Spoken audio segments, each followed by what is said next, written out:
I was born in Eastern Congo in a semi-nomadic tribe. I do consider myself one of the luckiest person in the world because many of my friends died. When I was a child, every evening we gathered around a grandmother, any grandmother, tell us stories. And all the stories were meaningful. And one of the stories which was incredibly powerful for me, it was a story of a lamb, which was lost in middle of nowhere, in jungle. And as the lamb was making a journey to find the parents, to find the mother, and during that journey was going through so many dangers. The first time meeting with a lion looked at the lamb. Of course, as you know, lion is the king of the jungle. Could do anything to the lamb. Could just swallow it in a minute. And the lion looked at the lamb and said, "No, this is not your worst day. Just keep going. The journey ahead is more dangerous." And met with so many other dangerous animals. And until the lamb reunited with the parents. I was about 14 years old. I was caught in an ambush, surrounded, and started coming with a machete, trying to kill us just because of who we are, and just because I'm Tutsi. And in the middle of that incident, we saw an elderly man. He was just wearing something kind of a cloth. And he stood in the middle without shoes. He was from that tribe that's attacking us. And he said, "Please, don't kill these children in our town." Everyone disappeared. And I said, "This is not my worst day." When I arrived in Rwanda, dead bodies all over the country. 1 million people had just been killed in 100 days. And I have no one there. My brother had been killed. Oh, Moto, which I mentioned, the guy who asked me to leave from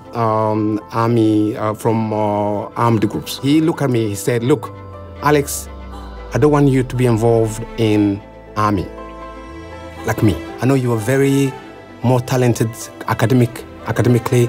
Maybe you have another future. Just get out. Just get out of here." That incident also, I remembered, this is not my worst day. He did not survive. And because of that, I always feel that I need to do something better because I'm lucky to be there.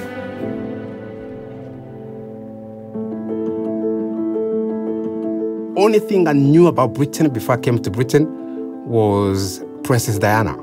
Nothing else. Nothing else. And even her, I was surprised when she died. The place where I come from, growing up, there wasn't such a thing as modern facilities, such as communication, telephone, or, the first time I've seen TV, I was 15. And yeah, it's kind of like I've been almost traveling into the future. And when I came to the UK, I came as a refugee. I was in detentions. You have to prove who you are. You have to prove that you are not lying. Your dignity is denied. Your identity is denied.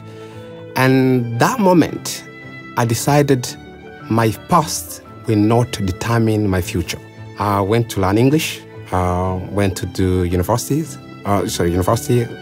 Had completed 2 degrees. I'm a political and security analyst for the Great Lake region of Africa. There's much more international work, bringing people together and promoting understanding between people from different backgrounds. Teaching about values, inclusive values, teaching about understanding of other people across the curriculum. Not just as a ticking box as one event, but really making sure that it is part of history.